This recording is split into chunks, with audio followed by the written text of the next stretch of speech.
Hey folks, welcome back to Ken Michaels Radio. I sure hope you're enjoying all these conversations we've been having here, primarily about the Beatles on my channel, and I've been loving every single second of it. Here on the channel, we welcome producers, musicians, podcasters, authors, you name it. And we've had so many great shows so far, and we've got plenty more in store. I'm very excited about my guest on the show this time. His name is John Harris, and he's had a long career doing audio production and mixing. Quite a lot of what he's done has been from performances on television. He's worked for the Grammy Awards and for the Oscars, the Rock and Roll Hall of Fame concerts and presentations. But he's also worked quite a lot with Paul McCartney and very significantly with George Harrison. And we're going to talk a lot about that. And hopefully, I've been told he's had such an impressive career. I can't wait to talk to him. So welcome, John Harris, to Ken Michaels Radio. Hi, thanks for having me. It sounds fun. Let's start with the very beginning, because your career has been, as I said, in audio production and mixing. Did you know from the very beginning this was going to be your career? Did you have a very early interest, like from childhood on, in that side of music? Yeah, very much. As a kid, as a youngster, I loved music, and I loved very odd, some very odd kind of young kid things. But by the time I was 10 or 11, I had gotten into popular rock and roll. I mean, real rock and roll, rock music, real pop music. I bought my first Jimi Hendrix record when I was 10. But at the same time, the only records I had and my main musical interest were the Beatles. I had 45s on a little portable player that my parents had got me. And one of my earliest memories is being so excited to see them on the Ed Sullivan show. And I remember watching it live. I remember the night vividly of me in pajamas with feet in them, sitting in our living room, gathered around to see it happen. And I was just fascinated. And even as I got older, I would get interest in a lot of bands in rock music, in guitar rock, in blues rock, in Eric Clapton, in that genre, in the Stones a bit. But the common thread to my musical interest were the Beatles always, and how, as a teen, how profoundly those records influenced my life, musical life, but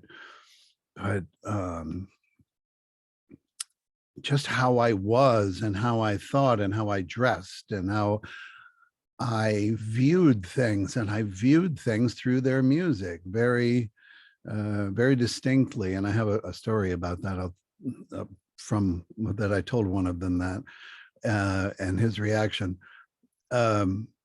And was just fascinated. Sergeant Pepper changed my life literally, and made me, I think, so powerfully connected to them and creative music, not 3-chord rock, not sort of the fashion of the day, but the creativity and the artistry of that and beyond. And I was just a Beatle nut as a kid, but never really thought I would work, let alone with them, with music as an occupation, that's something that people paid you for. It never occurred to me, ever. Yeah. I was a hippie kid, and quite irreverent, and eventually went to college to be an electrical engineer, but none of it really stuck. And I was kind of wandering. And during my time in college in Philadelphia, I met a guy who introduced me to his brother that owned a PA company, the company that it brings the speakers that you hear as the audience in the auditorium, and the artist hears on stage. And got introduced to them and went to work there as a truck driver and as a helper. And all the lights came on that this is what I'm supposed to do, clearly. And at that time, clearly there was no money in it. You made enough to survive, and that's all. But holy cow, doing this and really being in music and being on stage and helping with performances and being part of something, that event live was just everything. It was magic. And clearly that's what I wanted to do. So I did go to work there and did a lot of really interesting stuff. That was all kinds of stories there that I could go on. And after a while, being on the road and being always away and traveling on buses and all that was not really what I had hoped it would be. And I got a job in a nightclub in Philadelphia, and one day as live sound. And one day a guy named Randy Israti came in, who had a portable live recording rig in road cases, and he would set it up in a dressing room. And he had come to do this Pat Metheny record, and he was traveling around with Pat doing this. And wow, okay, that is everything I've always wanted. That it was recording like a studio, and documenting events and being part of that, but it was live. And that's everything, live recording. How this is what I have to do. So I went to work for Randy and worked with him for 25 years. And he's the reason that I exist as a working engineer. And so we did that. We have recording studios in trucks, and those trucks move from place to place and record live events. Maybe they're live on TV, which is the thing I do mostly, is our performances that are happening right now, and they're going out to the world over TV, over streaming, over something. That's mostly what I do. But we also would make multi-tracks, the same as a studio does, but of a moment in time, not something that people overdub and overthink to death. It's something they did right now. Ready, set, go. Song starts, 3 minutes later, the song ends. And I love that. That's how I got to be me, that I, through fortune and meeting the right people, I got to do the thing that I still do and love to do. Is it complicated work in any way? Because I can remember watching a lot of TV shows from the 60s on up where the performances weren't mixed very well. So I mean, it's so much better today than it ever was. But there are plenty of TV shows from the past where, I mean, even in the Ed Sullivan Show, there are times when you couldn't hear John sing and you can hear Paul dominate the song and not hear John's voice. Is it a tough thing? Is it just a matter of, in most cases, just having a dress rehearsal and working out the mixing of the levels of all the instrumentation, getting that down pat before there's the live performance? Or is there a lot of adjusting that's done while the performance is going on? No. The quick history of that is where I came in as doing this kind of work prior to, I don't know, the 80s. So the 60s, 50s, 60s, 70s, all that TV, a musical performance was considered the same as Topo Gigio or a comedian or a big band. It was all the purview of one man. There was one sound engineer, one audio engineer on a show, and every element of the show was his responsibility.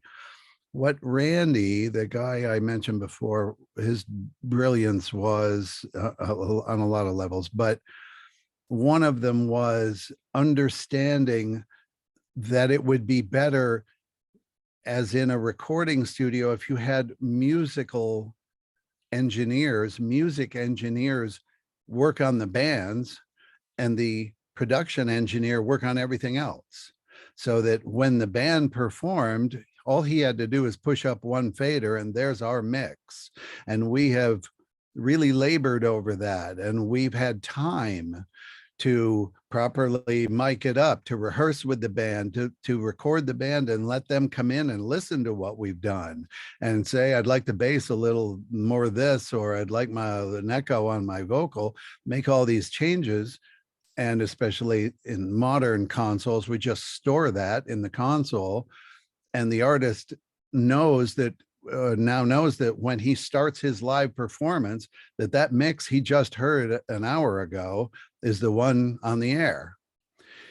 And that change from one guy doing the show to two guys took a while. It was more expensive to have two engineers and two mobile units, and especially these very artsy fartsy engineers like me, who are going to really take a lot of production time to get it as good as we could. And so that evolution started then.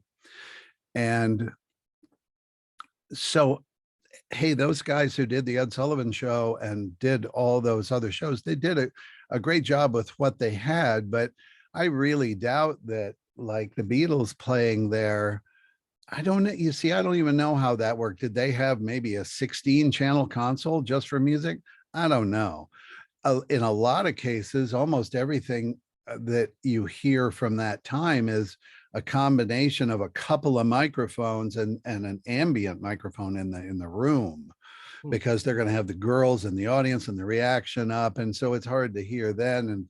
And it was, like I say, those guys weren't, oh, the Beatles. I remember there was a real, I don't know, some kind of effect on John's voice on this song. He's not doing any of that. He's just getting it on the air. Can you hear it? Yes. Oh, then fine, it's done. And during that time, through the 80s, 90s, until now, the royal we of engineers who do what I do have been working really hard at making it better and better, because now we're delivering digital audio to your home. It sounds just like what we're doing, and you're a discerning listener. You've probably got great audio gear in your home, and all the artists are listening to it, and you're trying to make the artists happy, and make the best product you can. It's like making a record or an album in that way. You're really giving it your all, your creative all, and that's what I do, and so I love doing that. And I should say, when I talk about that the guy who almost single-handedly made that happen was Phil Ramone, and he's the guy who hired me to do the Grammys back in 1989. I've done now half of the Grammys that exist. There was just the 64th, and I've done 33 of them. Wow.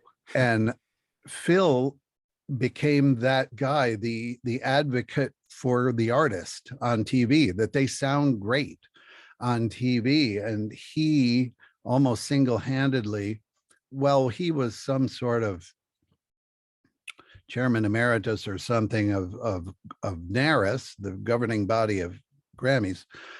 And if anybody is going to have a great sound and show, it better be that one. And he took it very seriously and did actually produce it, was hands-on in critiquing our mixes, changing them, making them as good as they could, and and talking with the artist, liaising with the artist, and putting us all together as a unit to make a great sounding thing. So that's me, and that's kind of the brief history of my little tiny slice of audio. Our universe is this big compared to, you know, studios and things like that. There's a handful of us that do it. So Before we continue with your life in audio production and everything, what was it specifically about the Beatles? I mean, this could be a show to itself. If you can say very concisely from the very beginning, I mean, I'm sure like I was, you were mesmerized in 1964 with everything going on. And then as their music progressed and changed with every single year, every album, you know, it became so fascinating. What was it for you that drew you to them, to single them out when let's face it, there's a lot of other great music that came out at the same time, but specifically about the Beatles themselves, whether it's the songwriting, and maybe, since you are a producer, and I know you're talking about live performances, were you in any way influenced by what George Martin brought to the Beatles music? very much so. And it made me understand mixing too. Like I would later find out from talking to one of them that Tomorrow Never Knows is kind of the first thing that was mixed and couldn't be repeated. You know, that that's not a drum, these are sounds that happened at a moment, and that kind of thing never occurred to anybody. And when I'd learned that, I thought just what brilliance was going into these things that were churning out really kind of predictable pop artists and albums. And so Revolver and the soundscape of Sergeant Pepper, like I say, River, was so profoundly affected me. And I always and then as they went on, even as solos, their influence on my love of music that didn't never changed. And so as I said, so I would work in this professional way for a long time and with all kinds of artists. And then one day, and I think I'm doing this in the right order, I got this phone. I was doing a job in Jamaica with Ziggy Marley, and they called up and said, we want you to go to London and record Eric Clapton at the Albert Hall, and it's for a month. And I went crazy and went there and did this, and it's a record called 24 Nights. Sure. And was produced by Russ Titleman. So I did that record, and it was all an amazing experience on a million levels. So that's over. Now it's 10 months later, and Russ Titleman calls and he goes, hey, I'm going to go do this record with George Harrison in Japan. Do you want to go? Yeah. Yeah, I do. I could do that. And because, you know, in the early, you know, in 1990, that it was portable recording was a big deal. It wasn't like it is now. You do with laptops, you know, it was full-size tape recorders and shipping them overseas and all that. And so I'm going to do I'm going to do this. Finally, this thing I love to do, I'm going to do it with George. And so one night, I'm all excited. A week later, I get a phone call from Brian. George's manager's name was Brian. What? Dennis O'Brien. Dennis O'Brien. And he said, hi, is this John? Yeah. So I'm calling about this project with George. I said, yeah, okay. He said, do you work for Russ Titleman? No. I thought, oh no, what's going on? And he said, well, George is thinking that he loves Russ, but he probably would just like to produce it himself. Okay. So George would like to know if you would just come anyway and be the engineer and help him produce the record. Yeah, I got time. I could do that. And so he's going to call you in a few minutes. You're going to be home? Yep, I'll be home. And this is 1990. There's phones, with wires on them. And I'm sitting at the kitchen table and I hang the phone up and I'm like, this is not real. This is not going to happen. And so I take the phone and I put it in the middle of the table and I'm just staring at it. And my friend comes home and sees me staring at the phone and sits down on the other side and is looking at the phone and looks up and said, what are we doing? I said, George Harrison's going to call in a minute. And he goes, yeah. Really, come on, what are we doing? And I said, yeah, I think he is. And he knew, that the whole thing was afoot with Russ. And it's like, okay. And so the phone rings and I reach for it and he grabs it and says, hello. And then I hear silence and he goes, who's calling? And he puts his hand over the receiver and goes, gives me the phone. And so I didn't really have any water in my mouth. And I talked and he said, hello. So you heard the story from Dennis. I think this is going to be pretty straightforward. I'm not really sure about it.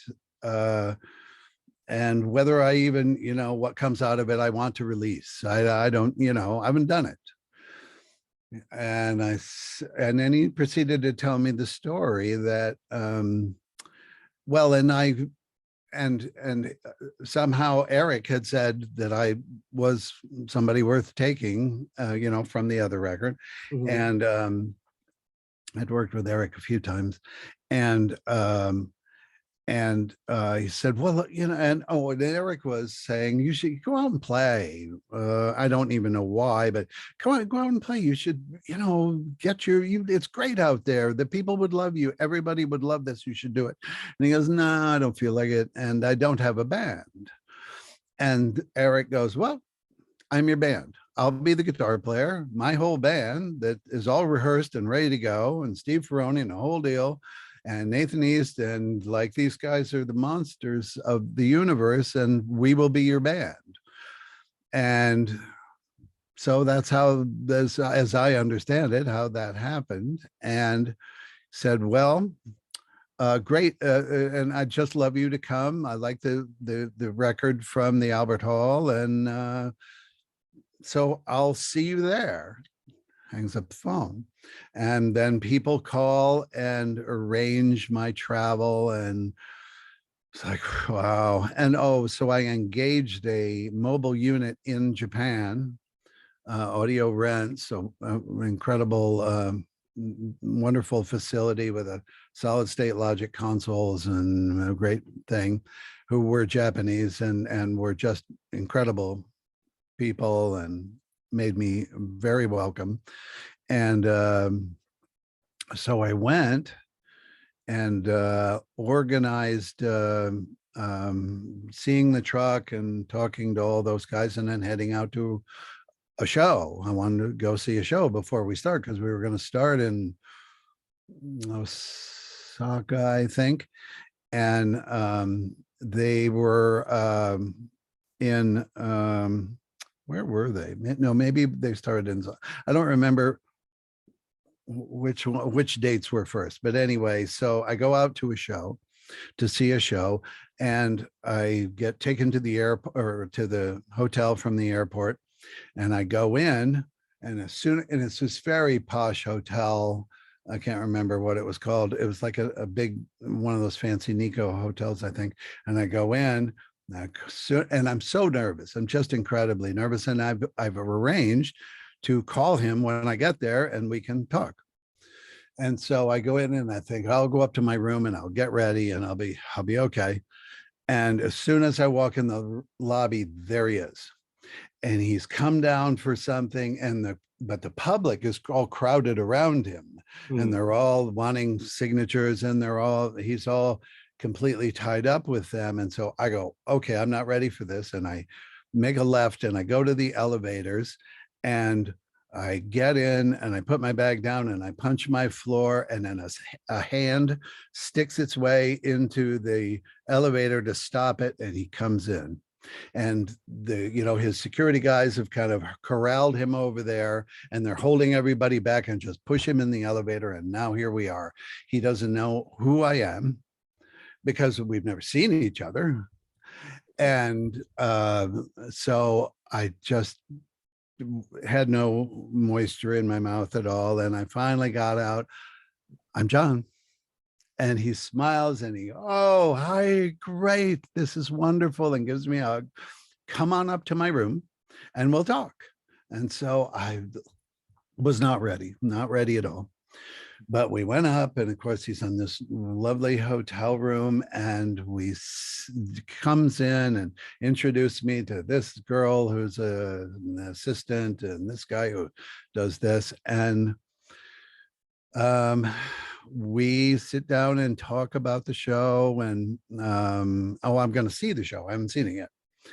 And I'm going to go see it tonight. And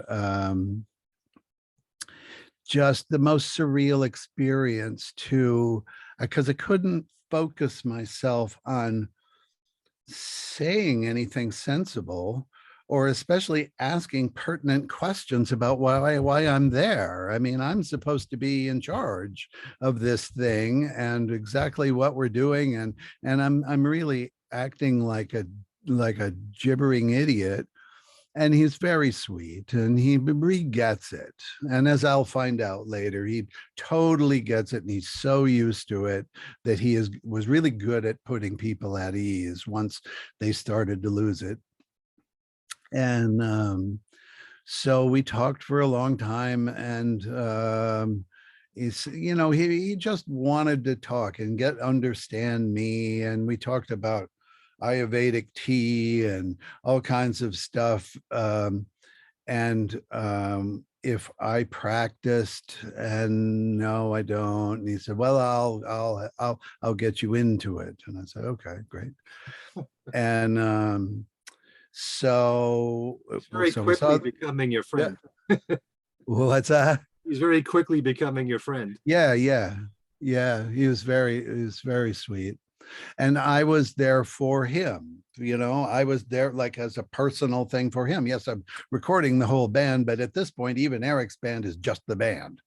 I'm there for him and to answer to him, not answer to him. He wasn't anything like that, but he's my point of contact, and he doesn't have any management. I'm leaving all that out. There's like a one girl who I never saw again, but literally he's just on his own. And Victor Maymudes, who is Bob for years and years and years and years, was Bob Dylan's guy, who got Bob from the car to the hotel, to the restaurant, to the gig, to whatever, had been lent to George by Bob to be that, but he was much less hands-on with George, except, he can't just go wander around. You've got to have somebody with him.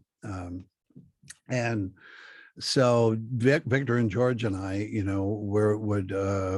would move around together in a became part of this little tiny core with him. And it was very surreal because that's why I spent so much time talking about their influence, because I didn't feel like I had the authority to do this. This is a higher power needs to be doing music with him. Can't be me. You've got Eric Clapton to back you up. That alone. Yeah, there was that. That was a good thing. So we there's a lot of stories about this. So that the tour takes off the next night. I think the next night was our first night in Osaka. We played stadiums, like big old stadiums, like some of them you could put Yankee Stadium inside of it, really big. And we only played stadiums, and there was only, I think, 9 or 10 dates of the whole tour, cities. But Osaka was at least 2 nights. Tokyo was 3. Let's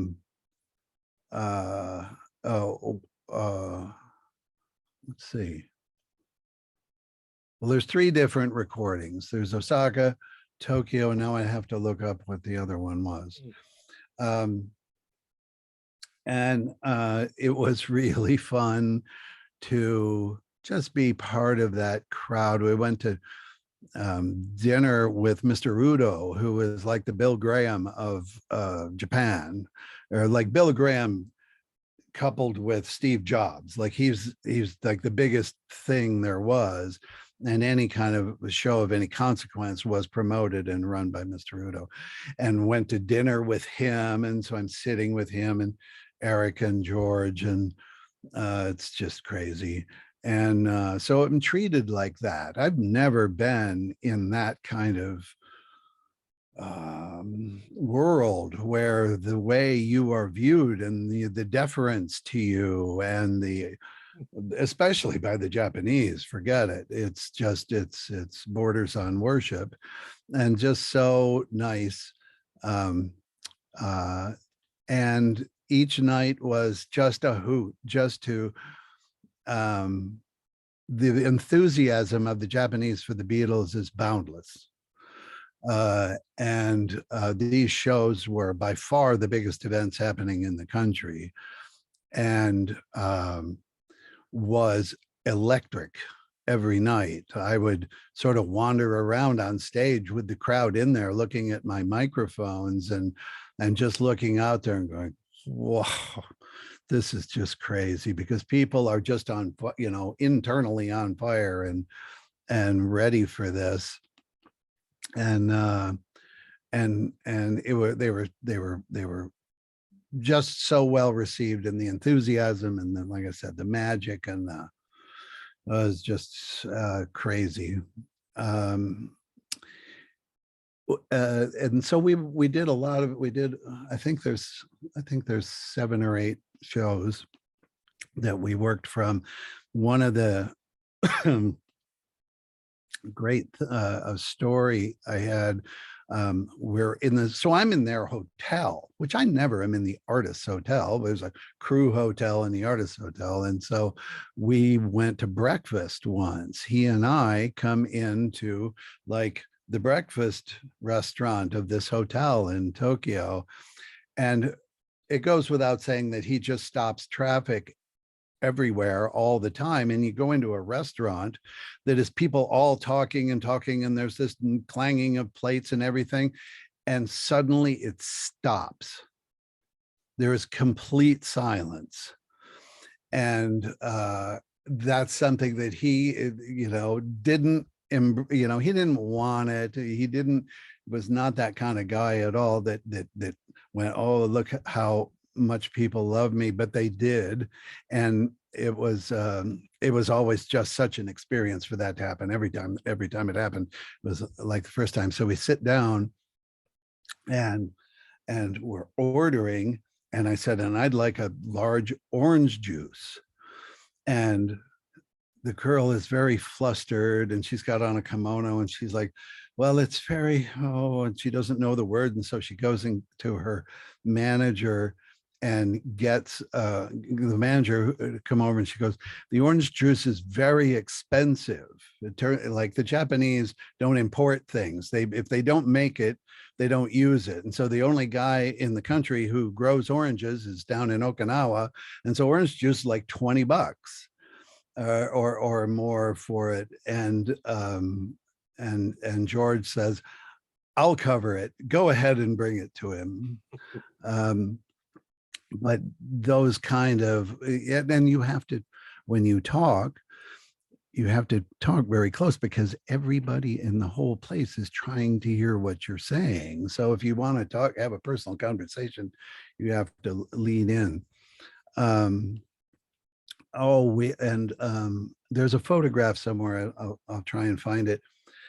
We've traveled by the bullet train, and the Shinkansen, and on the front of our train that they used for us, they put the tour, like the name of George Harrison and Eric Clapton in Japan, and made this whole ornate. They decorated the train for us, which was crazy.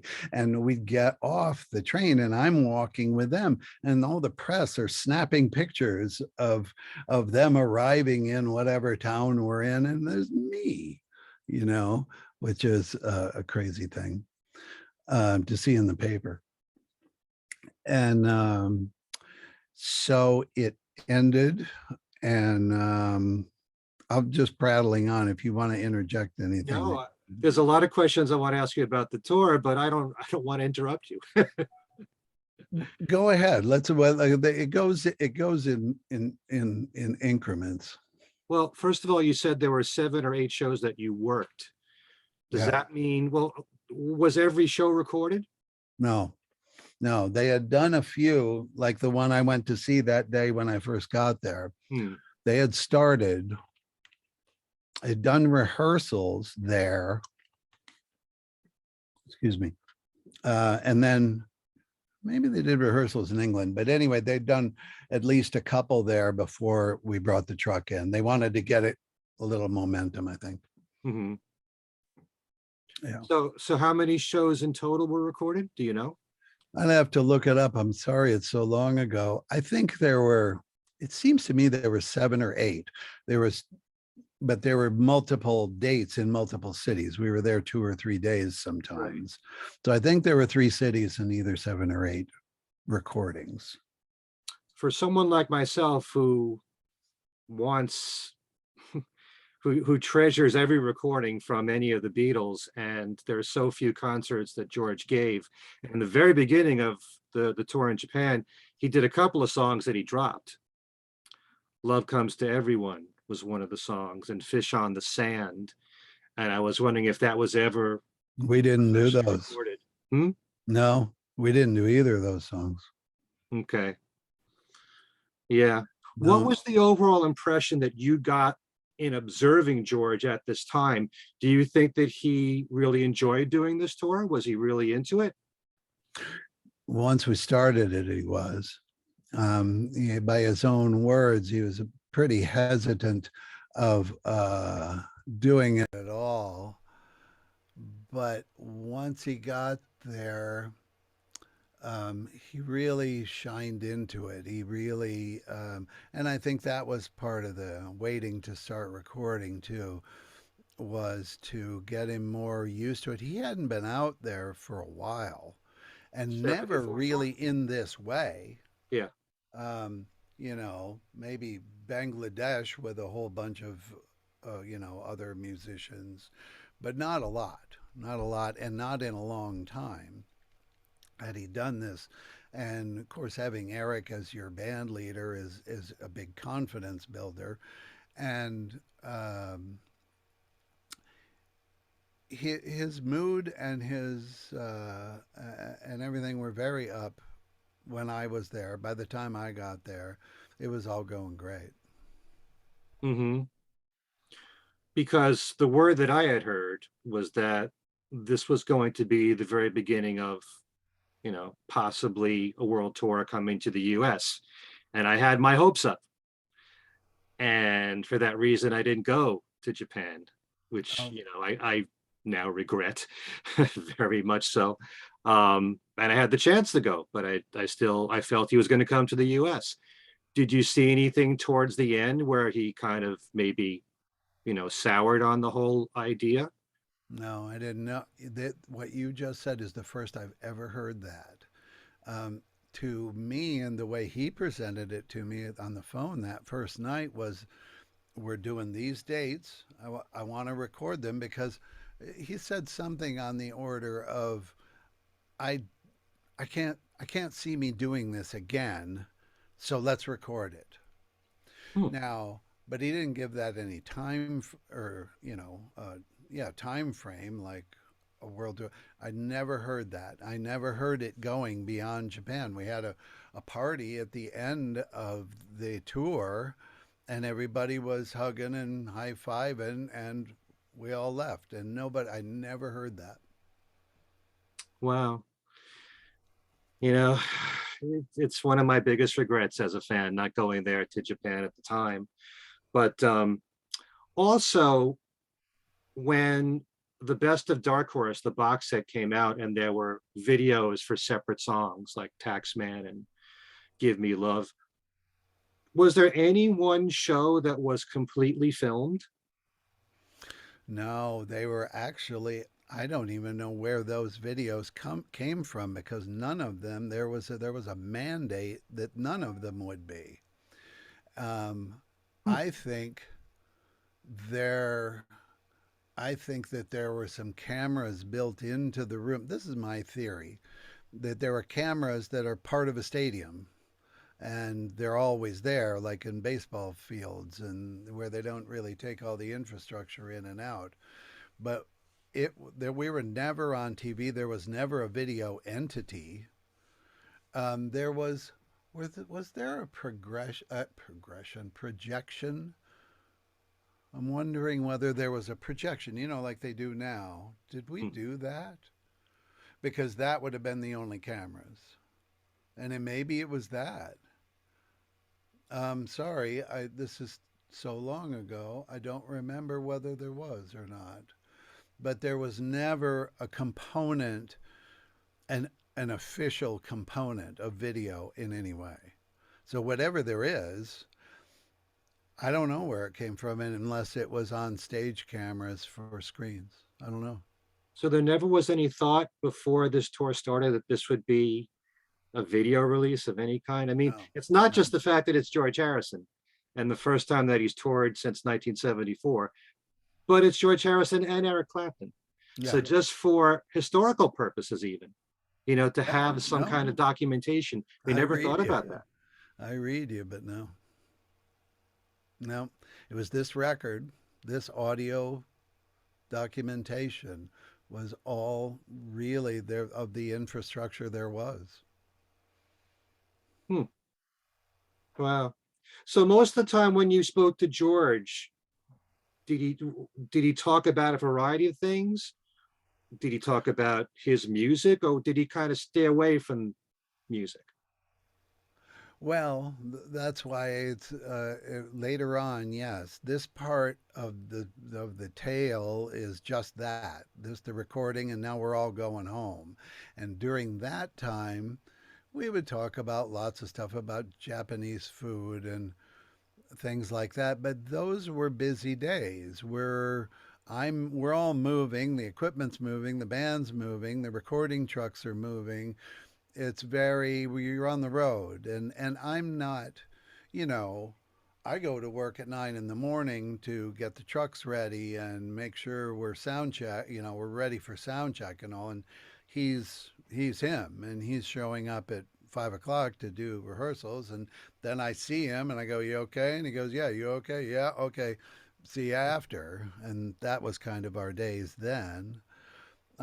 After I we go to England, then I do talk to him a lot about things, about everything.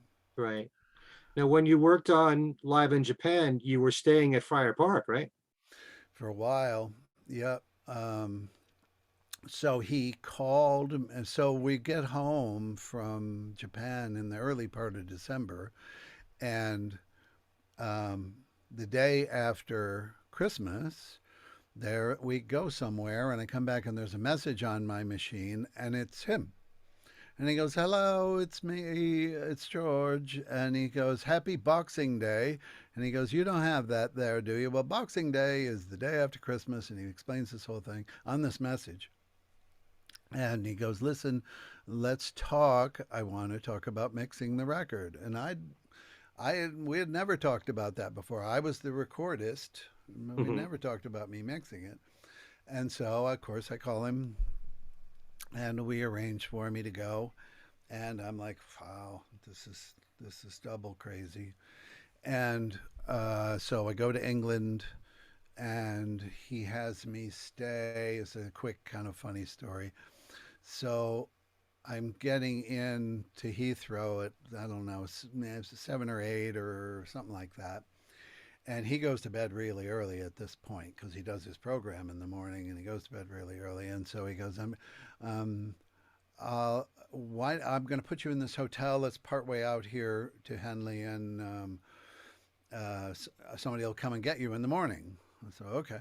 So I take this car, this taxi, or no, it was a hired car he hired, to this really kind of really nice hotel, but it's really nice with fancy people in it.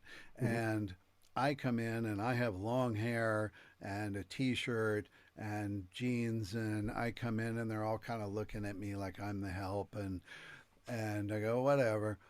And so I go and I go into my room, and in the morning he's told me somebody will come and get me about 9 o'clock. So I go downstairs and I eat breakfast, and again I look like this, and everybody's got on really tweed coats and caps, and it's all linen and kind of, well, maybe not a lot of linen, but everybody's kind of like, oh, this guy. And so there's all these windows along the side of this breakfast room, and this black Mercedes pulls up, and he gets out, and everybody looks at the window and sees him, and is like, whoa, everybody's pointing, and holy shit, look at, holy mackerel, look at that. And I go, okay, can I, and I, I got to go. And I go, and as I get to the lobby, they're all can see, and I get to the lobby, and he comes through the front door and gives me a big hug. And all these people are open mouthed staring, and I didn't know he was coming to get me. I Uh-huh. thought somebody was, but I didn't know it was him. And it was just the look on those people's faces was just priceless. That judging a book by its cover kind of thing. It was like, yeah. And so we went to Friar Park. Well, first place I went was Friar Park, which is, as you come up the driveway, is something you don't forget the first time you see it.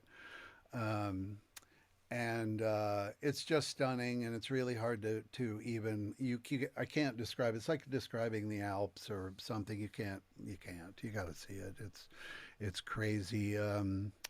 The simplicity yet the otherworldliness of it are just stunning. It was built, as you probably know, by this very eccentric guy who built a mini Matterhorn over on this side, and there was a system of underwater tunnels. Hmm. Water, you go in on boats to different parts of the Japanese garden, to the Matterhorn, to the English garden, to wherever you're going.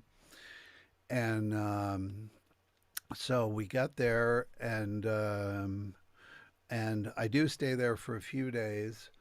Um, and in that time, it's very big. But at one point, after meeting everybody, I went up to the studio, and the studio is a lot of, oh, so you go down this hallway that's all gold records, and it's just like floor to ceiling.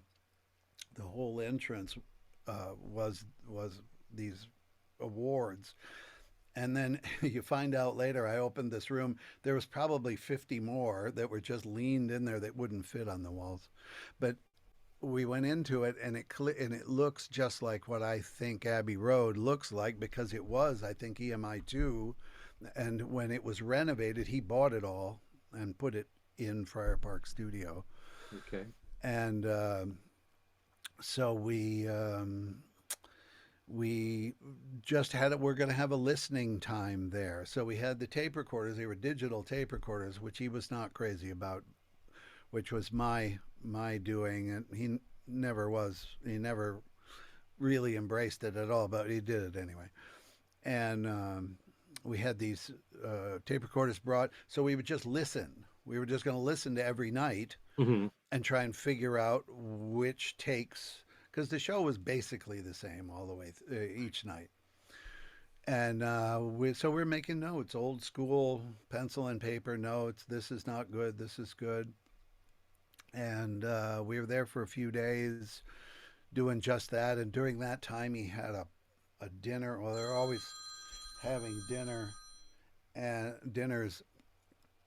the band came out. The band happened to be mostly in England, and everybody came out to this amazing dinner, and we all were up in the studio, all listening to it on these EMI consoles, which is, as an audio guy, is a big time geeky, cool thing. I think Mark Knopfler has it now. Um, but the faders, rather than pushing the faders up, that's louder. This is louder. Pulling them down is louder.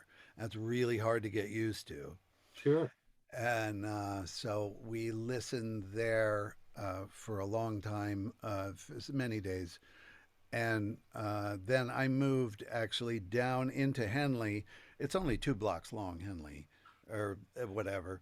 And so I'm just down the street in this quaint little room because I think, oh, it was just better. I should have my own space. I should leave. And so but I had a key to Friar Park, which was fun, to open the main gate and then get into the kitchen. I'm sure there were more than one key to that place.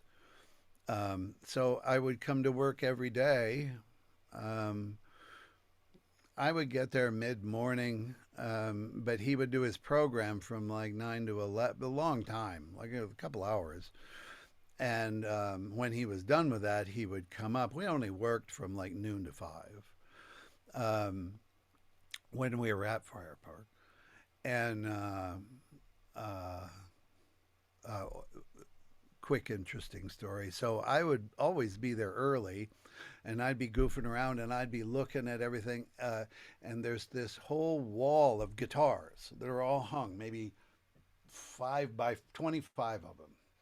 And there's the Magical Mystery Tour Strat. There's the mahogany Telecaster from Let It Be.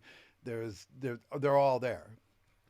And so I couldn't help myself, and I got the Strat down, and I was playing around with it and sitting on the couch, and he came in, and I was figuring out Day Tripper, and I'm playing it. I'm not plugged into anything. I'm playing it, and I stand up and I'm playing it. I said, "Is this right?" And I play it, and he's looking at my hands, and he goes, "I don't know." And he walks around behind me and puts his arms around me like this to the guitar so he can play it while it's still hanging on me, and plays it. And his face is here, and he's playing it. And I wanted so much in that moment to have a camera in my eyes and be able to record these 20 seconds, because you just can't. I mean, how do you plan for that emotionally? And so he showed me how to play it. And he goes, first he says, I played that, I don't know, 10 times. After we made that record, we didn't tour that much. I didn't play that song much at all. And so that's when he walks around and he does that, and he goes, there, that's it. That's definitely it. And then just walked off with his tea like it was nothing. And I just, wow, that was crazy. And I hang the guitar up. Yeah, a lot of the Super Beatles, his Super Beatle is there. They have the Vox amp. And most of those guitars. And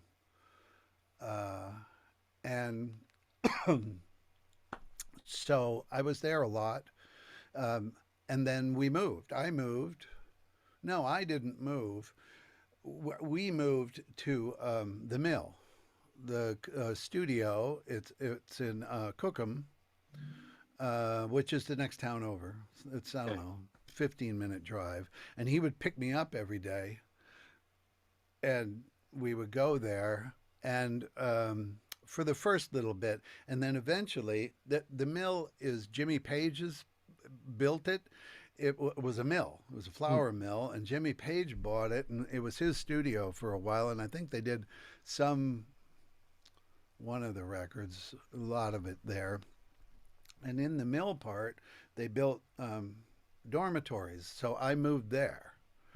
And so for the next month, I lived there, and he would come every day after his, like 11 in the morning, and we would sit and mix the record there. And it was we had a lady who lived in and made us food and all that. So we were pretty much self-contained there. And every day we would try and do a song every day, and we would use the notes we had made from Friar Park and go through them, and usually keep them. We hardly ever changed, and and we went on like that for the month. What was it like collaborating with him to decide how this was all mixed? It's crazy. Was he Yeah. completely devoted and hands-on to these recordings, or did he take a lot of suggestions from you? Mm, it was, we had to kind of establish a basic. In other words, levels, drums, tones. We would address a basic. And once we got that done, well, we did have a few, like I would try and use, we're in a stadium, right? In a stadium the size of, I don't know, they're enormous. Like the Tokyo Dome, it's ridiculous. Mhm. And I, as a live recording guy, would tend to want to hear the room and hear the reaction and hear, the excitement of where we are. He didn't really want that at all. Hmm. He wanted this very intimate mix. And every time I would try and sneak the room in and sneak space, this big space into it, he'd go, "No, what are you doing?" And I go, "Well, I'm just thinking, you've got all this amazing react. People are yelling and singing and everything. Nah, it'll sound swimmy. Don't let it sound swimmy." Okay. So when you hear the record, it sounds like we're in a club a Mhm. lot of the time. It's just what he wanted, and as far as reverbs and things, forget it. We were not using that. We were that was no, maybe a delay, maybe, but no reverbs, especially like digital reverbs. But we didn't even have a plate there. Well, I suppose there was one, but we didn't use it. So there's no reverb. There's quite a bit of compression. There's no ambience, but it's really charming in the because the performance is now very intimate. You can hear everybody really well. Mhm. And there's Eric and Andy Fairweather Lowe, and it's this crazy amount of talent. Nathan and Greg and Ferroni, and so yeah, no. Once it started to go, he would sit and listen, and he'd go, "Do you hear Andy?" And I'd listen and he'd go, "Well, yeah." And he goes, "I think more Andy," and it would be things like that. And he was just really listening. He'd never touch anything. He'd never pushing faders or anything. He goes, "That sounds a bit murky." And I go, "Okay." And so I would look for the not murky knob. And, he was very descriptive like that. He would just listen, and he's listening for the balance of a straight up performing rock band. No effects, no fancy anything, no anything. It's just what it is. Uh, and as well played as that was, it was easy enough. That's really interesting. It's everything that you just said, because it certainly doesn't sound like it's from a stadium. No. And most of the time when you hear applause, it's always at the end of the song. Yeah. You don't really hear that during a song, No, you like never any do. kind of crowd reaction of any kind. So, No, not at all. Not at all. And a lot of that I supplemented too. We would edit. The only editing we ever did really was, well, song to song. And this one might be from this night and this one from this night. But I did edit in some applause to make it because that's all the applause you're going to hear. So let's have it be really exciting. And so I would make it a little louder, a little more layered at times, but never in the music, in between the music. Excuse me. Um, but his no his contribution, he's looking at something, but he's not seeing it. He's just listening, and is completely aware of balance, of being together, of playing together, of texture of guitars. You know, we had three guitar players, and um, you know, sometimes that can be a mess. Except those guys had the ability, and they're who they are, and can come and go, you know, without speaking. They can move themselves forward. You know, Eric doesn't go stomp on some pedal when he does a solo. He just plays more, and the other guys play less, you Hmm. know, like the way you're supposed to do it. I'll, this is a quick non-Beatles story. The first thing I ever did with Eric. He was on a show called Night Music that I worked on. It was a Lorne Michaels show that was done in the 80s. It wasn't very on very long, but Google it. It's a great thing. Mhm. Very eclectic people on there. Anyway, Eric's going to be on. Oh, I have a lot of Eric stories, but um, they call up and go, they've lost all his gear, his guitars, everything. The airline has lost everything. And we're like, oh no, he's not coming. So they go, well, just rent us something. And so they tell the producers that. So he comes to me and I say, no, you can't do that. He's got all this very specialized stuff. He's Eric. He's got to have all this very fine adjusted things. And they ended up calling Manny's Music in New York and telling them this story. And they go, oh, sure it is. And they said, we're going to send some gear down. And if it really is Eric Clapton, tell him he can keep it. So we get this lime green Stratocaster that still has the tags hanging off of the neck, and a brand new twin, and a cable that's still in the packaging. He comes we open everything up. He takes the cable, plugs it in, tunes the thing up a little, and just stands there and goes, okay, let's go. And it sounded like Eric Clapton because it's in his hands. It doesn't have anything to do with the guitars. You know, the guitars have various, very subtle differences, but as soon as he starts to play, you go, oh, well, okay, there's that. Mhm. Even with whatever, I don't know what led me off in that story, but anyway, that those guys are were just such incredible players. Even though they didn't play these songs, they just learned these songs. Stevie Ferroni, I don't think knew very many of these songs, Hmm. and they learned them all and are such incredible musicians and players that uh, it was it was it was what you hear. It was amazing. Yeah, when you're dealing with that level of musicianship, it doesn't take that long to learn it and to play it so well. No, When this tour was over and George went back to England, he also did one concert for the Natural Law Party that was done at the Royal Albert Hall, and it was pretty much the same set list. And I was wondering if you were involved with that at all. nope, nope, nope. That's the last thing I did when we finished that record in finished mixing it in February. Nope, I never.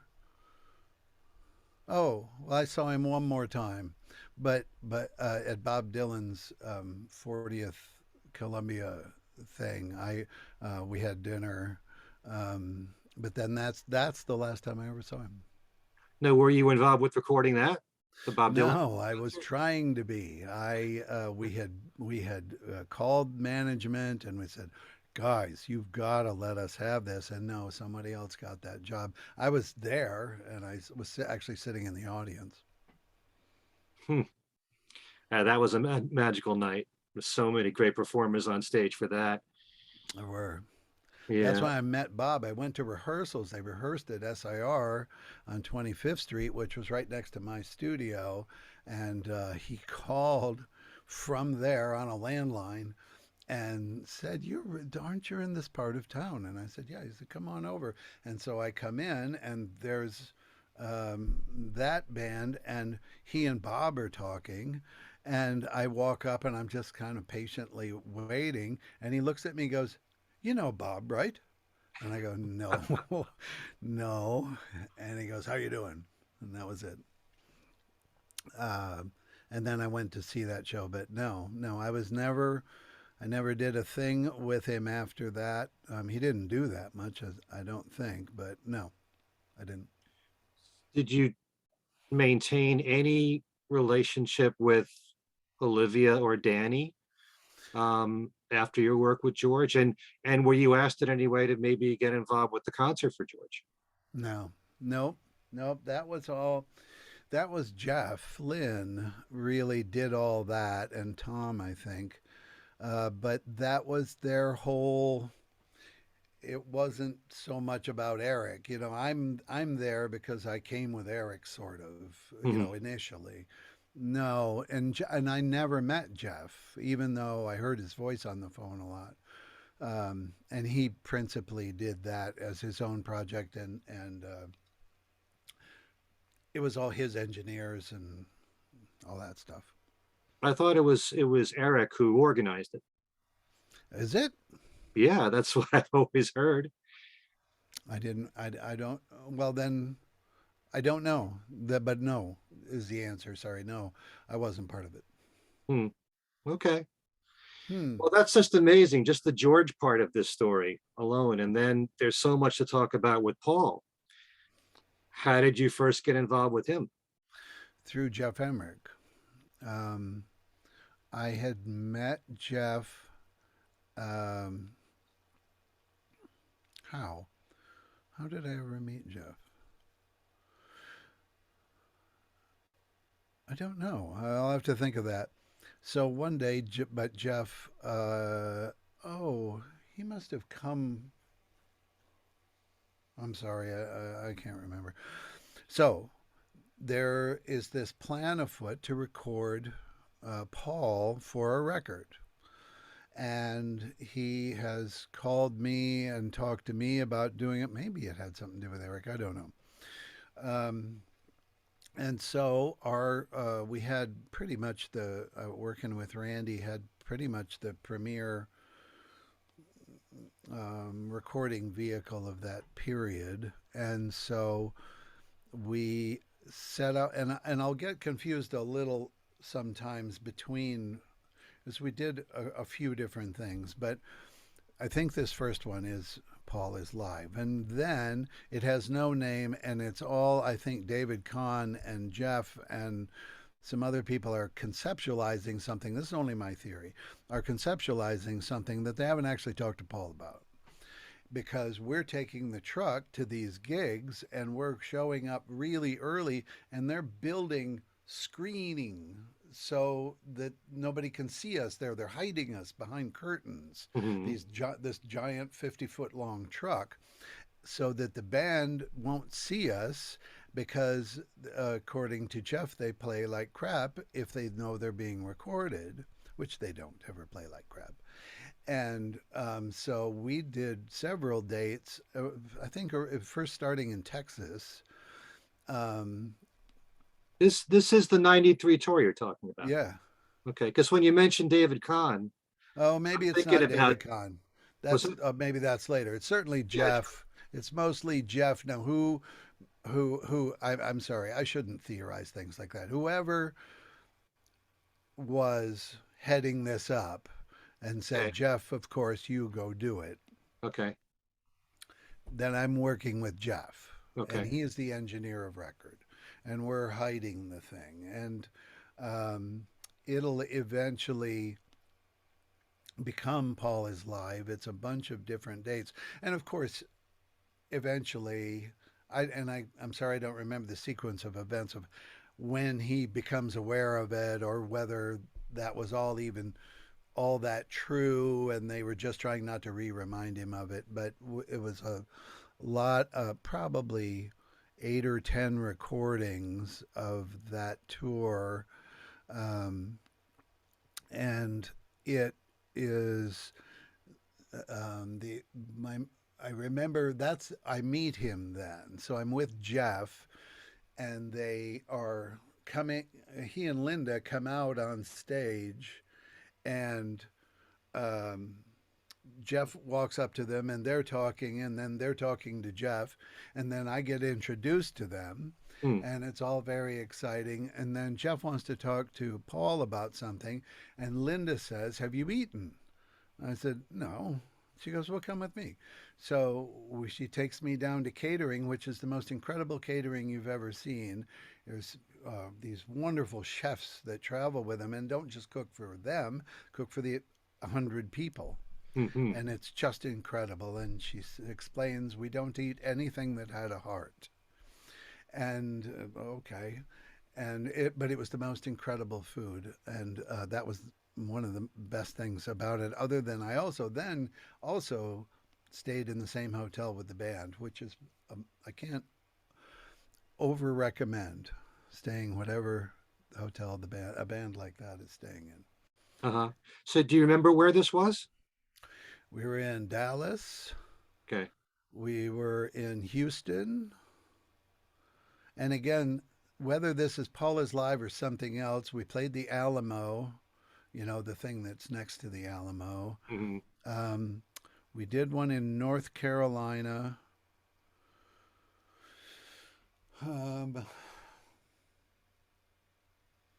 I don't really remember how many there were. And then the whole thing goes away for me. In other words, Geoff takes the tracks. A year later, this record comes out. So my contact with him was pretty light then. Um, I've done a whole bunch of other things. He played the Apollo about Sure. 10 years ago or Hmm. so, and I did that on Sirius. Right. Before you continue, Yeah. is it possible that you were asked to work on Paul's recordings because Paul knew about your work with George? No, it was all because of Geoff. Whatever Geoff wanted to do, that's what we were going to do. I don't think, well, I would be out of my bounds to theorize about Paul and George's communication or relationship.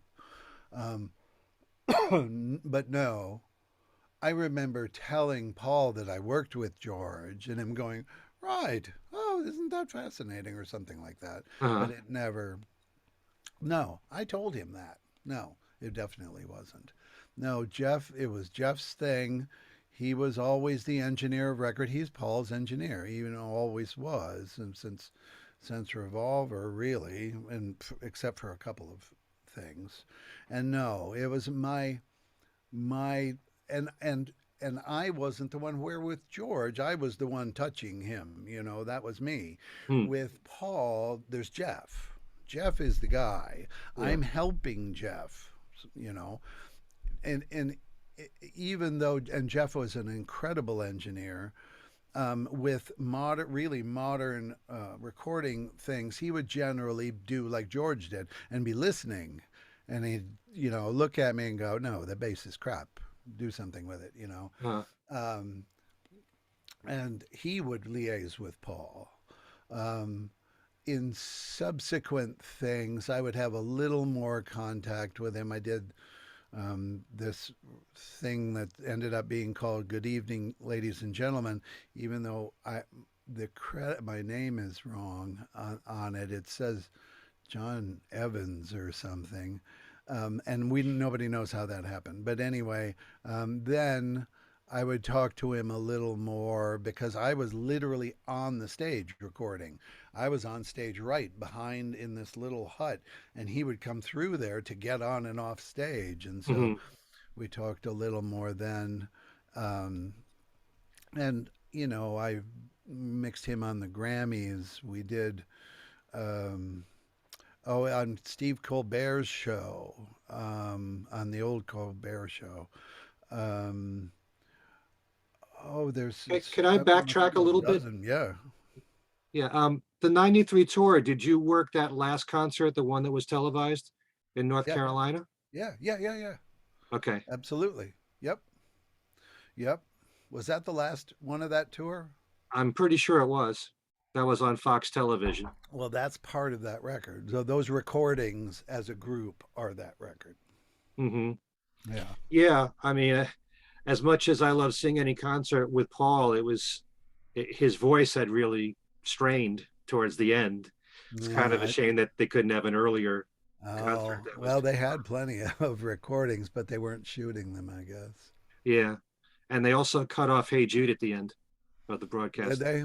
Yeah. Oh, that's terrible. Um, yeah, lots of little things will happen from then on. Did this show for Giles Martin at Grand Central of Hmm. this I can't remember what that record's called. And he The one, yeah, the one for Egypt Station yeah, that we performed yeah, live a few yeah, years ago. yeah. So lots of times like that, and I've but never. Well, and I saw once I went to see them at Irving Plaza, and I was talking to my friend Pab, who's the front of house mixer. Excuse me for Paul, and Paul comes walking out, and we had a nice chat then. And here's a great Paul story. So we're rehearsing, maybe for I don't know what for. We're at SIR on 25th Street. They are, I should say, and they're going to run the show. And so I come in, and there's literally just the band, the techs, Pab, who's at front of house, and me. And I'm just sitting on a road case I'm the only person in the audience, just watching them. They're going to play the whole set. So they do the set, and Paul pulls out a guitar and starts Blackbird. And I have always wondered whether the way I play it is right. And as I'm sitting there, there's a road case that's stacked right where his right hand is, where he's playing. Uh-huh. And so I'm like leaning over like this to try and look around this road case to see his hands. And as I do it, I'm not realizing all the band sees is me. They're all looking at me, but I don't really think about that. And so as I'm going like this, Paul goes and follows me over and then realizes what I'm doing and goes and holds his hand up so I can see him play. Anyway, it's a little funny story. That's funny. So when it comes really to mixing Paul's music, it's basically Paul. Does Paul get very involved with Geoff Emerick, or does he just let him just entrust him to do the mix that he wants? Did you work together with Geoff and make decisions, or did Geoff just, completely supervise everything? Yeah, no, he would just take it. Geoff would. Um, what Paul and Geoff did together in the time I was there, I never really got the impression that Paul was that involved. I mean, he's listening to mixes and approving them or not. But I never really got the impression. Again, it's just an impression that in those kind of things, Paul was very involved, especially in the Yankee or the whatever it's called, City Field Ladies and Gentlemen show. I know Paul was never there because Geoff was um, was telling me, but no, I never mixed a thing with him. Um, and Geoff would Well, we would record it very much the way Geoff wanted it to sound. We were EQing to tape many times so that the sound that was on tape was the one Geoff wanted. So in that way, I would participate, but no, not really. With that, that was probably a total of 40 recordings I made, but I was the recording guy. And then it happened, all the mixing and everything happened post Mhm. me. I keep going back to to 1993 and the whole off the ground period, but there was a couple of concerts which I was thrilled to attend that were at the Ed Sullivan Show called Up Close, which was run on uh, VH1 or MTV. I forget now. Yeah, But were you involved with that? yeah, yeah. I did We a lot remember of about those that things at because that time in VH1 and MTV land. I did a lot of those unplugs and um, uh, what is it called? Song, it's not songwriters, storytellers. storytellers, Hmm. and a lot of those kind of things. But yes, I remember that because we that's where we found out right behind that wall where the Beatles and where that happened, that wall that's behind them, 6 feet on the other side of that wall is a New York City subway power station. There's a bunch of giant transformers in there that if you have a single coil guitar, it'll just be hell for you in there. And the Hofner is less than a single coil guitar. It picks up everything practically talk into it. And it was problematic, and that's when they told me about that, and we ended up moving the whole thing 10 feet downstage. Yeah, Interesting. Wow. It was such a thrill for me to go to those shows to hear him premiere songs from Off the Ground, yeah. at that time. And yeah. Since you mentioned Unplugged, I'm guessing you were involved with Paul's Unplugged. I was not, nor Huh. Eric's. Nope, nope. Those were not done. Eric's was done in England. Where was Paul's done? Not here. Oh, I forgot already. Um, No, okay. no. But anyway, no, no. That's not one of them. Okay. Well, we've got Change Begins Within, that concert. Hmm. Um, and that was so memorable too. I was there for that. I was at a lot of these shows. I'm very lucky. But Wow. you got to see Paul and Ringo together on stage, and there was, a great cast of musicians from Donovan to Eddie Vedder, Sheryl Crow, those people. What was it like recording that? Really, really amazing.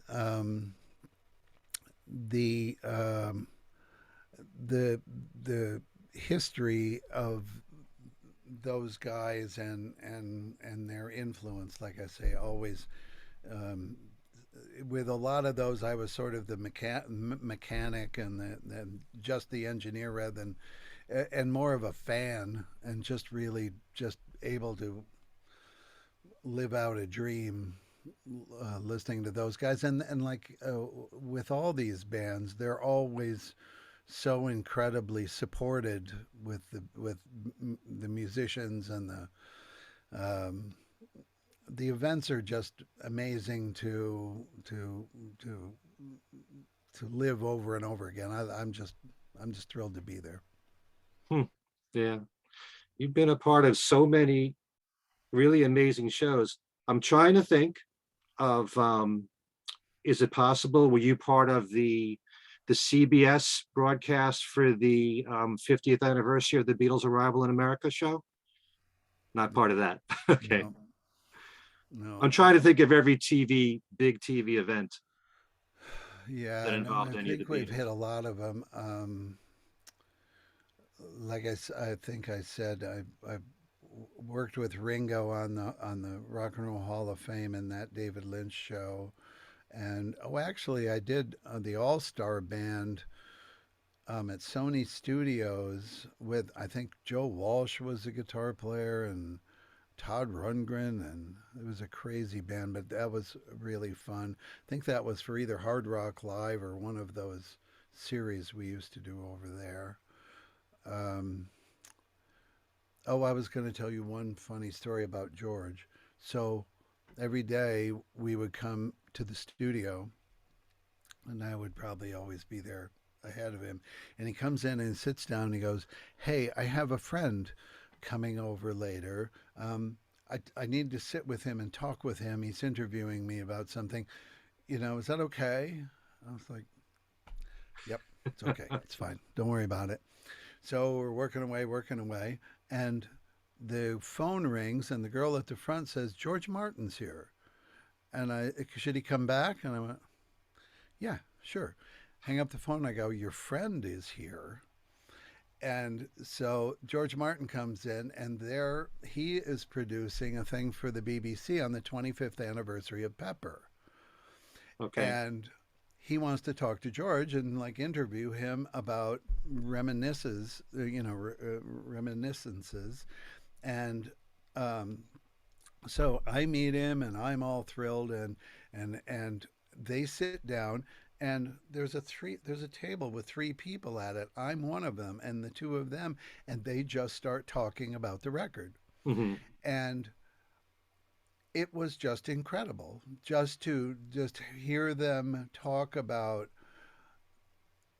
things like um, just how their mindset was going into it, and I think that they were all I got the sense that nobody understood what the record would become. It was a collection of songs that it seemed when I was listening to them that they weren't sure whether they all fit together well. They were making something that we now take for granted as such a work of art, but to create it and put it in the order that they did and use the instrumentation and George's song that was way off the map of a pop song. And Tomorrow Never Knows What I Mean. Um, and just sort of have them talk about it in such realistic terms, in the way that you and I would be talking about a record we're doing for our friend Bill, Uh-huh. that it humanized them to such a point that I was so honored to be part of. And every once in a while I would raise my hand and ask some question about some song in Lucy is of the Sky with or sound. How'd they get that sound? And sometimes neither of them they would like I don't remember. Um, but with Geoff, I would ask the same question to Geoff, and of course he'd tell me. But that was just such another one of those. I wish I had a camera in my eyes and ears that whole time, just because it was so, and I had no idea it was happening. I didn't know it was happening until he walked in the room, so wasn't even really processing it until it was almost over. There's several times when I've heard George give interviews where he'll talk about this friend, and then he'll say his name, like he's, any common person, and it's someone famous. And he probably did that to you so that you wouldn't be nervous thinking that George Martin was going to show up. Maybe, but to him it was just a guy who was his friend, and for George Harrison to understand George Martin's impact on me, he didn't really get, which is another. Before we would stop, I wanted to tell a thing about George Harrison was we would always take breaks. We would have like a lunch, and we would go walk around Friar Park, which is how I know about all the tunnels and all that stuff. Uh-huh. And we'd just go for walks because he just wanted to. We didn't work that hard. We were just listening to stuff, and then we'd take a break and go talk. And so we're wandering around one day, and it's kind of cloudy and gray and raining. It's February or January in England, which is not a great weather month. And he says, and it's like raining on us, and he says, "Oh, horrible British weather." And I said, when I was young, England was the coolest place on earth to me. There was nothing as desirable and cool as England. And he looked at me and goes, "Why?" And I said, "You." Oh, no, no, no. He does not want that. He does not want that. He doesn't want to own that. He doesn't Hmm. want that responsibility. That where you would think that telling somebody that they were in this profound effect on your life, they would go, "Oh, well, good, because I'm a great, you know, person and you should be positively. He was like, no, no, no, no, no. He didn't want any part of that. He wanted to be a regular guy who's a Right. musician and a guitar player, and he did not want to be a god. He did not want it at all. And he was very humble in that way. You will never have anybody say that he was, you know, at any point in his life like pompous or egotistical or think that he was all that. Never. That never happened. He was such a sweet and humble guy and generous, Hmm. to a fault of with his time, with his words, and trying to teach me.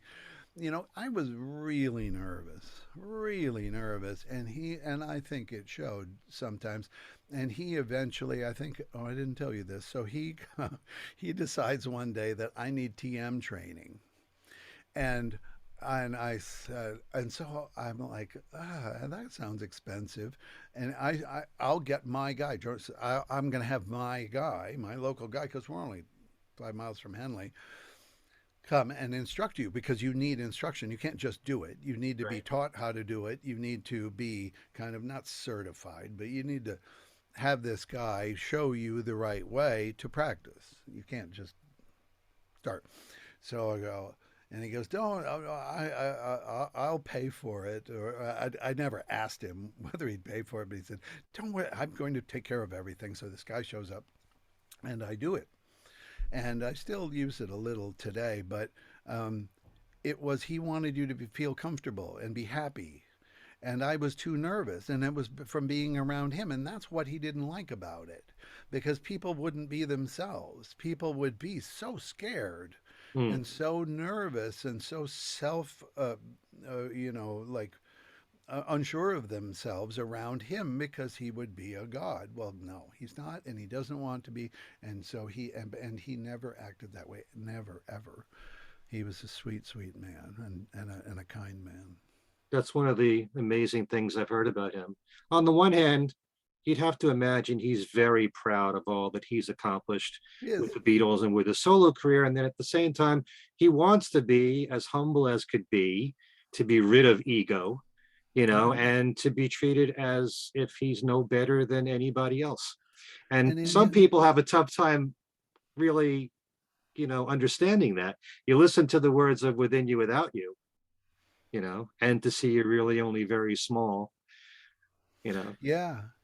Well, and also that's the thing that everybody needs to realize that I believe firmly that his embrace of Eastern religion and spiritual growth were part of that. Like you needed if you're treated that way for almost your whole life, you need to have some grounding. You need to find something in yourself that because uh, and those kind of beliefs and those kinds of spiritual insight really help you understand your real self and not this amazingly mad world around you. And it would be very easy. We see it all the time in rock stars that they turn to drugs because they can't handle it. Mm. They need some sort of escape from this because it would be really frightening. This is all just my viewpoint. It would be really well. People have told me to be that guy and have that responsibility and be that adored and people patterning their whole lives after you. How can you be worthy of that? And while I've had a lot of big rock stars tell me the reason they keep doing it when they're 70 years old is because once you walk out there and you feel that from those people, that is a drug that you can't buy. That's the most incredible feeling there is, and you can't give it up. It's a very hard thing to go, nah, I'm not going to do that anymore. Mhm. And but parenthetical to that, if you're a different kind of person and you don't have self confidence, you don't have inner control and understanding of yourself, that can go way out of control. And I think that's why all the Beatles did, who wanted to anyway, embraced the idea of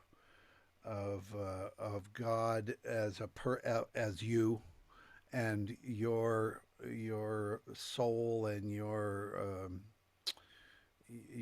understanding and belief, and peace is in you. And anyway, so he saw that in me, and so that was even just as wild as for that thing to become part of me. That I He recommended that I experience this kind of meditation in order to calm the heck down, Hmm. and to focus and to be more me than be a nervous guy. Yeah. Well, I tell you, doing all the work that I've done now, which is like 40 years, and in the very beginning, it was so much about the music, and the music will probably always mean the most to me. But studying all four of them as people, you learn so much from them. They're all very different from each other. There are similarities too, but you Mm-hmm. you study their own journeys, and the fact that George was so into spirituality, there's no telling how beyond his music how he affected people with that and influenced people that way. To know Yeah. that there's more to life than just fame and success and you know materialism and all that. Yeah. So Yeah. And because he had all those things, but he needed something else. right. And that something is what he talked about. He never talked about, hey, you know how famous I am? Here's another great thing I did. He Mm, never did anything like that. He would talk about spirituality, about the practice of yoga, how teas affect your well-being, different kinds of Ayurvedic teas. And he gave me a book, autobiography of a yogi, right. which he gave to everybody. He had a whole box of them. Everybody he met, he gave one to. And in that, if you read it, it's not doesn't have a moral or a real lesson, except it leads you to think about more important things to people than material things or money or fame or power or anything else. He went absolutely the other way. Mm. Couple of things because I know we want to wrap things up, but you were involved with the concert for New York, right? No, I Well, did you would have been. 12, 12, 12 Oh, okay. with Paul and everybody else. Yep, Right. yep. I mean, that must have been, when you're That was, doing something for charity as well, and you've yeah. got this incredible array of talent there. What was that experience like in that show? I went, my biggest memory is um, going into the hall and into dressing rooms, this long hallway. Usually the dressing rooms are over here where the are right off the ice, but they had this lower level, and there were signs of everybody's dressing room. And as you walked past, and you saw these words: the Rolling Stones, the Who, Uh-huh. Roger Waters, Paul McCartney, uh, and it was just like the index of a Rolling Stone album book or something. And to have them all, and they're all in the hall talking. They're all hanging out together. They're all fairly old now, Uh-huh. but to see them all and just having a great time and all laughing and carrying on, um, it was that was the amazing part to me. That there was obviously a great cause and everybody talked about it who came out there, but I got to see this little the hive of these. That'll When will that ever happen again? It won't. All those people will be in the same place and hanging out and getting ready to go on, not just partying, but they're getting ready to do what they do. Hmm. And I just stood there for a long time just watching it like it was a movie, Uh-huh. just watching them people come out of these rooms and there's Keith Richards and he sees you know whoever Pete Townsend and goes, hey, how you doing? And that was the most memorable part of that. It was a hoot. Hmm. Okay. Can you say, I know you talked a bit about Geoff Emerick, but Yeah. what kind of an influence he was for you? I mean, we've learned a lot through the years about what he brought to Beatles recordings, especially with close miking techniques and whatnot. But did he share anything with you about his whole process of how he mixes, apart from the live recordings themselves? Yeah. Did he share a lot about, the studio experiences with you? Well, let's see. They're all kind of little bits here and there. I mean, Jeff was a very big influence on me, and I got to be good friends with him when I would go to LA. We would always have lunch, Hmm. and he was just a wonderful, um, big, friendly teddy bear of a man. He was just fabulous, and the things he would share were I would be hesitant to uh, you know mix a drum set together because I always want all the different drums so in a remix later I can pick them apart and change them all, and he'd be so about combining things in that and would tell me the story of, oh, I don't know what record, maybe it was Revolver. So I said, so, I'm always asking him questions like that, and he'd go, well, track one was drums, bass, rhythm guitar, and organ, on one mono track. And he had committed that. Hmm. He went, right there, boom, print that. Or maybe they bounced them together, but in some cases. But the idea of listening and making decisions. He and I were a little alike in some ways that I have to make decisions in what I do. I'll get one rehearsal. I've got to decide that's the snare drum sound. We got to move on. We're not working for an afternoon on the snare drum. Mhm. And he was that way too. We would make decisions and commit to them.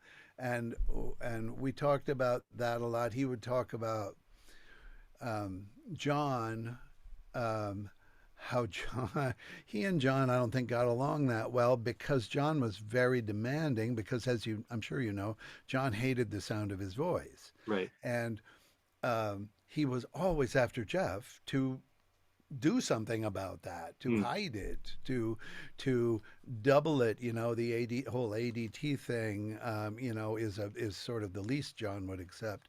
But anytime you hear reverbs or flangey things or whatever on voices on Beatle records, it's probably John, and he insisted upon it. Mhm. And Jeff one day came up with a way, or he and the techs there came up with a way to take the microphone and run it through an organ Leslie. Right. I can't remember what song that ends up being. Tomorrow Um, never knows. is it Tomorrow Never Knows? Yeah. Okay,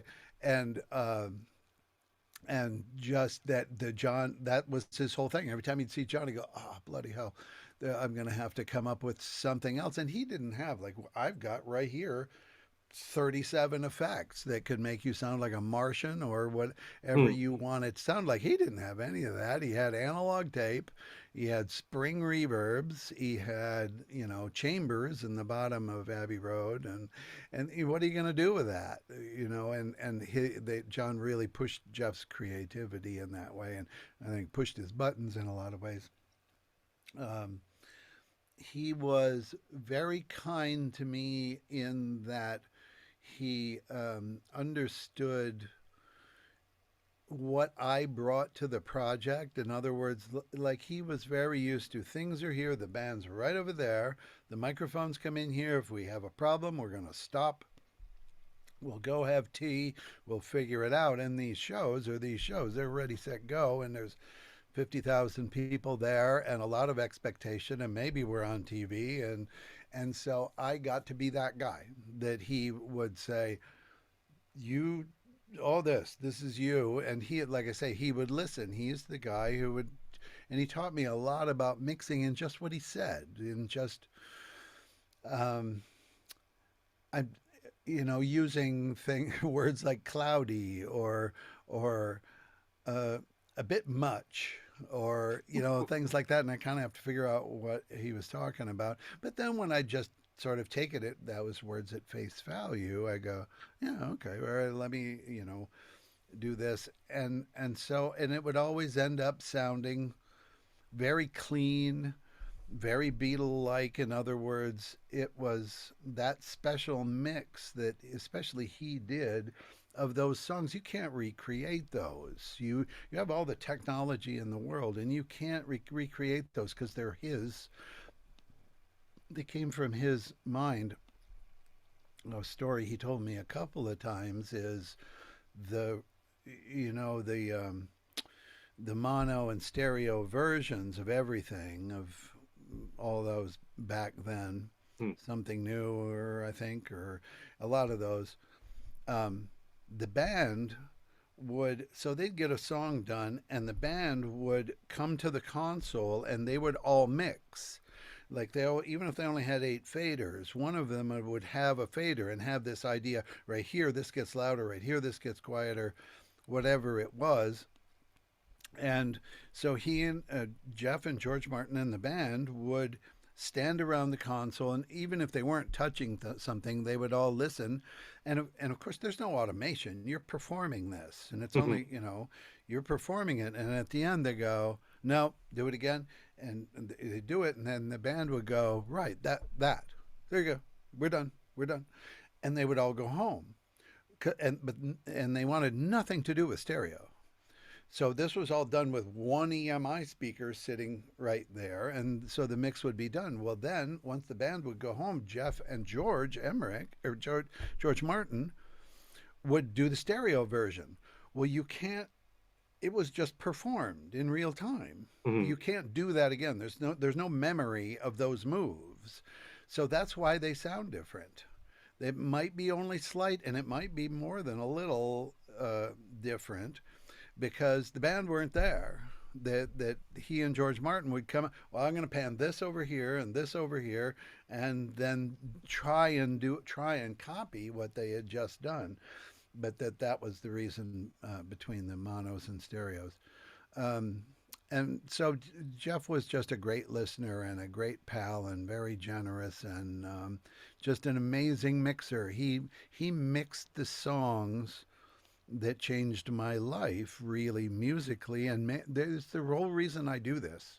The band are the whole reason I do this. Hmm. That I ever had such an emotional contact with music because of the band, and Geoff was the mixer, and now I'm that mixer, and I'm a mixer, and the appreciation that I have for his craft is boundless.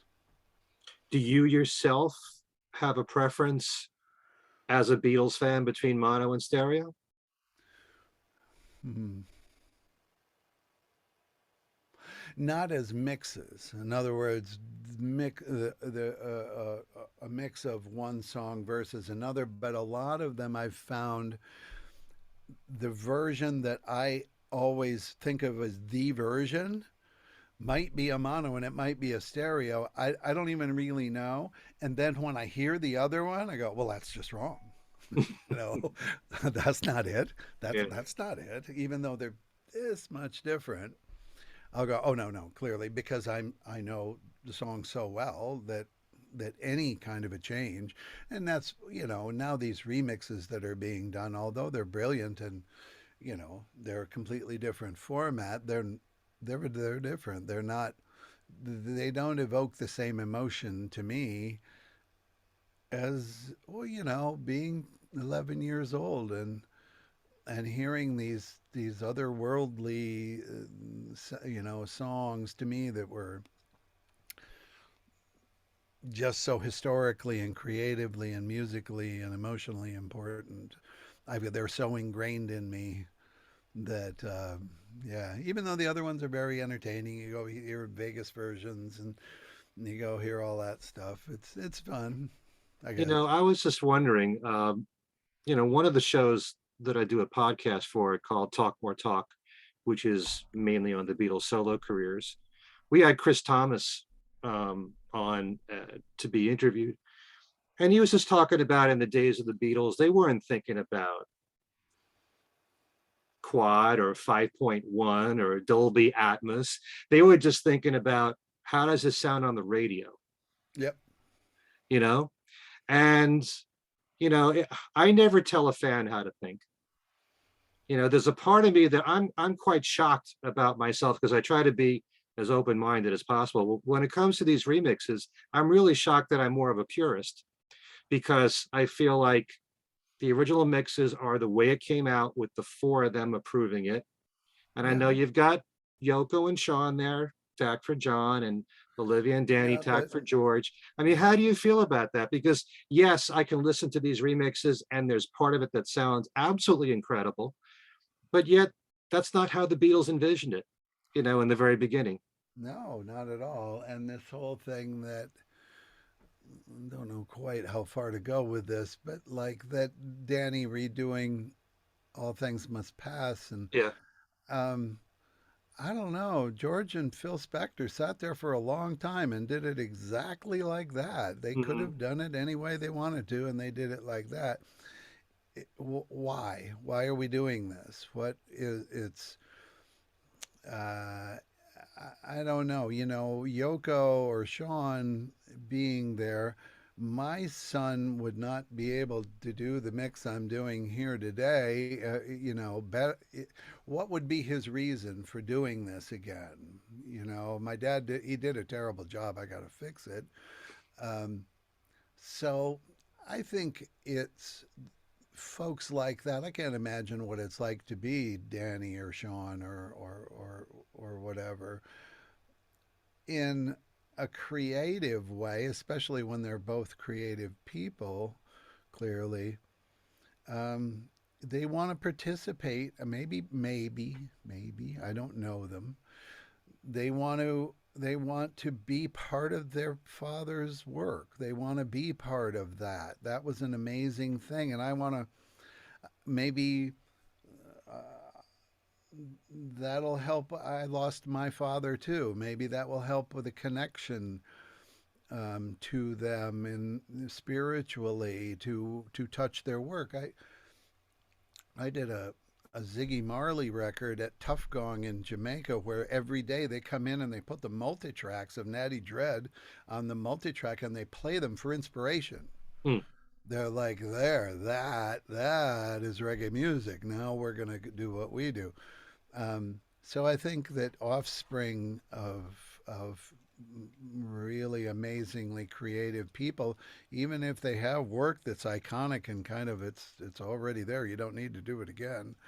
Um, I know that Ziggy wanted to feel his father and feel that, and then create his own music with that inspiration. But no, I couldn't say. I don't know any of the children at all. Well, I met Danny when he was 14, 15. When I was at Friar Park, he was a teen. Hmm.